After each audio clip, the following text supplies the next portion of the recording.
Hi everyone, and welcome to the flute practice. Many of you guys have asked me to do a video about alto flutes, and I do not own an alto flute. So today I am here at All Flutes Plus on my way right now to film a video all about the alto flute. Let's go check it out.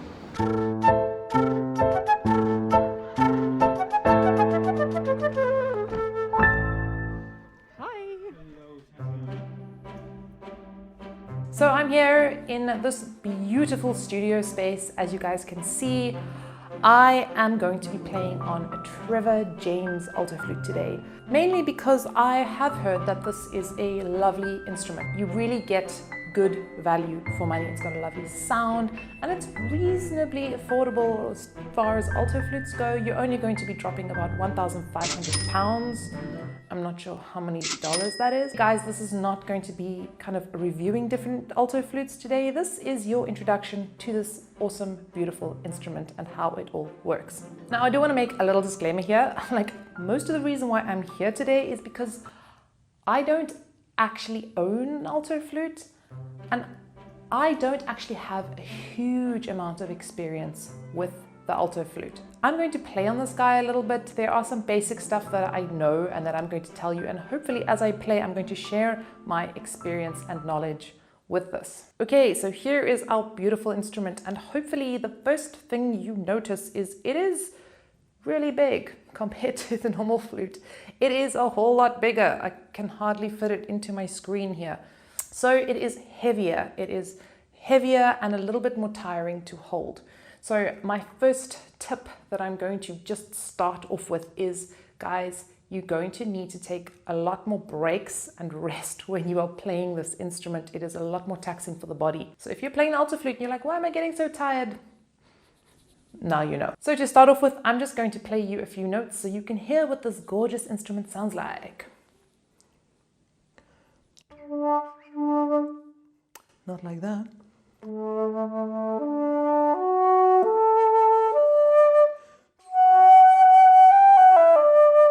As a result of being bigger, it is also lower. It is a fourth lower than the normal flute, which means you can play nice low notes, which is really cool.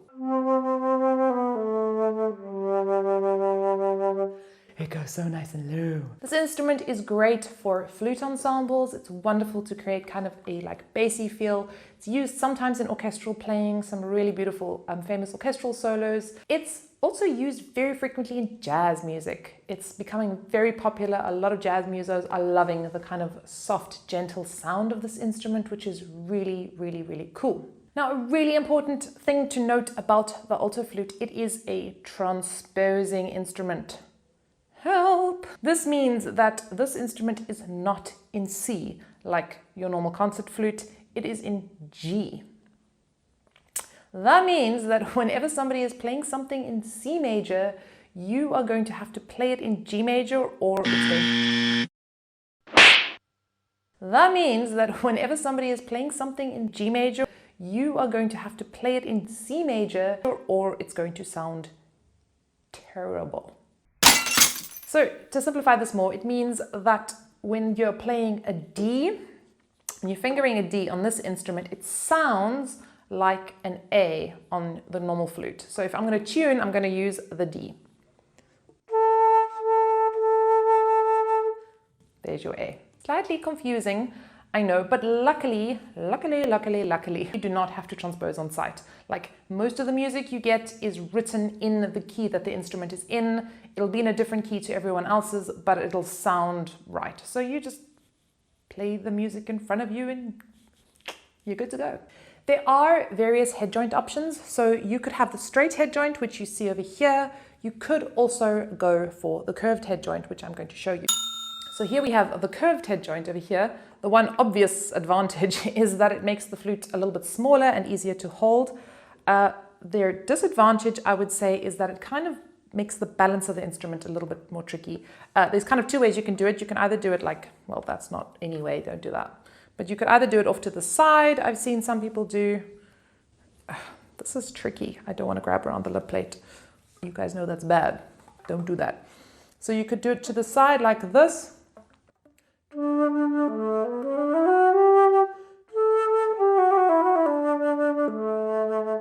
one option. The other option, which I think is perhaps a tiny bit better for the balance, is to do it above, like this. So you do it above like that.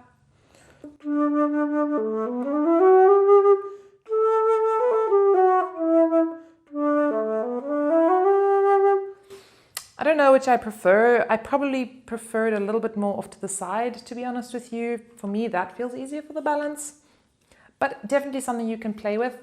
If I had to be totally and completely honest, I prefer the straight head joint. It's slightly less comfortable to hold, perhaps, but I find that the balance in the fingers is a bit easier. I don't know, guys. I think you probably get used to most things, so you kind of got to play around and see what you prefer. The first thing you're going to notice straight away about the alto flute, other than the fact that it's a lot bigger and heavier, and your arms feel like they're kind of reaching somewhere down to the bottom of Australia. Sorry, Australians, you probably are like, you mean reaching all the way down to the bottom of London, because that's far for you guys.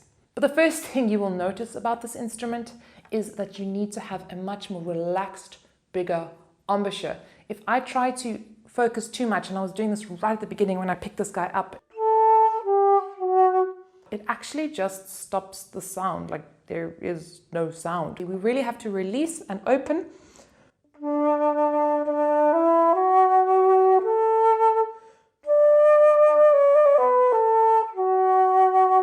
I'm thinking much more haw inside my mouth to really open the sound up, to get a fuller sound. I'm opening up the lips a little bit, but I'm kind of thinking forward still, kind of thinking of that sort of, I think Catherine Kemmler spoke about this briefly, that kind of almost diamond shape of the lips. But just a little bit more open, and especially, guys, release those corners. You are not going to win on this instrument with a tight embouchure. In many ways, this instrument is really like the opposite of the piccolo. Like everything you do on the piccolo, you know, like you need it smaller, and I still don't think you should be tight on the piccolo, but I mean, you can get away with being tight on the piccolo. You can't get away with it on this guy. He's great practice for any of you who need to loosen your embouchure. Meet your new best friend.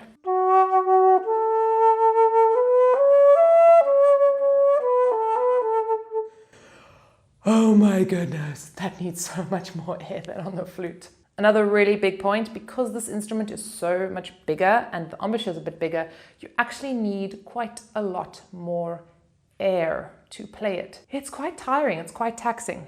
Now my suggestion here is you need to understand the difference between air, speed, and like concentrated focused air, and just amount of air. And for me, air speed doesn't come from just blowing more air. It comes from support. You got it. Really, guys, you want to really open fully, and you want to release that balloon very slowly, really supporting this air properly to get more speed. We can't do it as much with closed lips as we usually do. So you're really going to need to expand, open, and support really well on this instrument to get through. You're also going to experiment with how much you can close and open that embouchure before you start losing the sound. So these are definitely things that you're going to want to play with.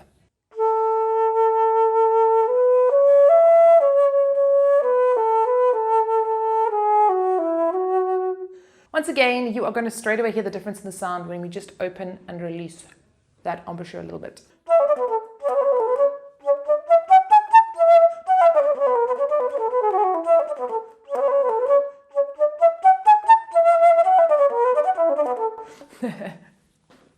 A little bit silly. The other really big thing about the alto flute, because it's so much bigger, the keys are bigger, everything's a bit further apart, everything is a little bit slower and a little bit kind of less responsive. It's not massive. It's really, really, really not massive. It's a lot less massive than I thought it would be.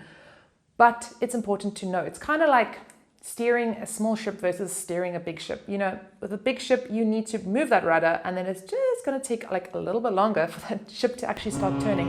Whereas on a small ship, it's immediate. It's immediate and very sensitive. Like if you just inch that rudder ever so slightly, that boat's going to, like, you know, take you to Australia. I'm sorry, Australia. I love you guys. You guys are amazing. Comment if you're Australian. It's just really far away from here right now. So I'm going with that. So Unlike the piccolo, which is super duper duper duper duper duper duper sensitive, like every little detail, intonation, you just millimeter move your lips, you get, you know, a flat note, or the articulation is very, very, very sensitive and crisp.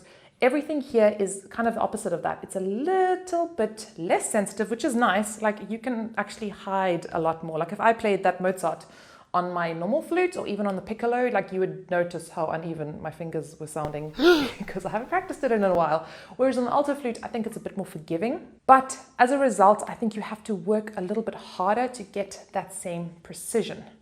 So this is definitely something to bear in mind.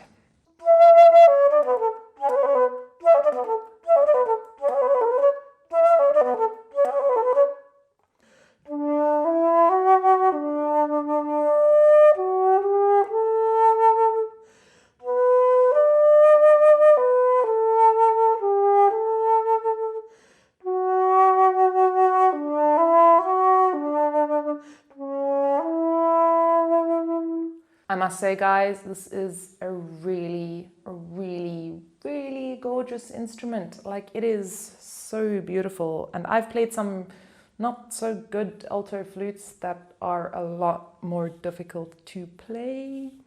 But I've also played some other really nice ones. I'm not saying it's the only good one, but I can really recommend this alto flute from what I've been playing. I'm like, somebody give me £1,500, please.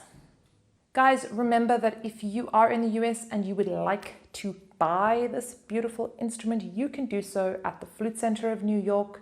You can use my promo code PRACTICE and you are going to get a whole bunch of perks. You're also going to be supporting me because I earn commission off instruments that are sold using my code. If you are in London, the UK, or even Europe, I am going to recommend coming to these guys and buying your instrument here, All Flutes Plus. It's super central in London. You can get here really nice and easily. It's like just off the subway.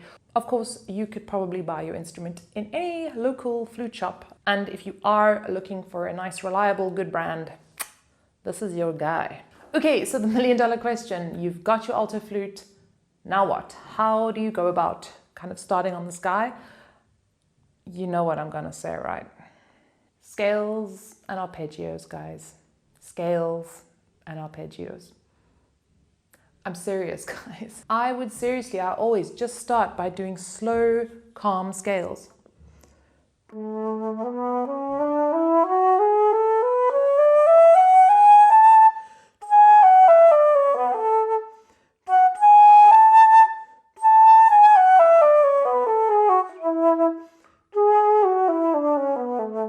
Just experiencing how different and where the instrument is different, how it feels, trying to really get a good, nice sound on every single note. Really, really, really important. You will straight away hear things like the intonation is not as big of a problem as it was on the piccolo when you maybe started playing that, but definitely has its challenges.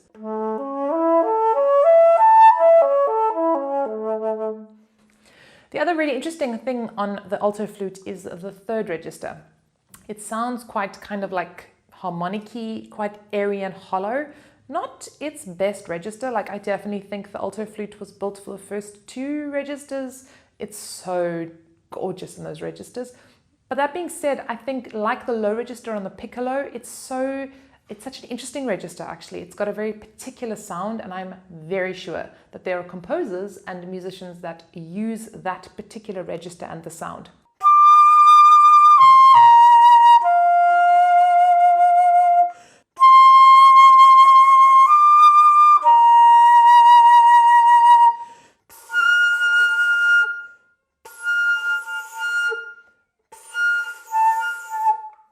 I know it's not so much fun.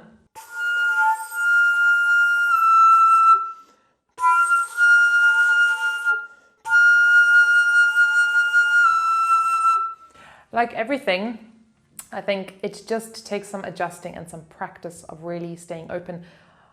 Oh my goodness, this instrument is queen of staying open. Like if you are tight and closed and shut and you are really going to struggle. This is such an instrument of just opening and letting your whole body become part of the resonance, but it's so worth it. What a beautiful instrument. If you haven't yet, I'm going to encourage you, hit subscribe down below. There are a bunch of other cool videos coming out all about different instruments and trying them out. So hit subscribe and get notified when those videos come out. All right, everybody, that was me and this beautiful Trevor James alto flute. Until next time, happy practicing and see you then.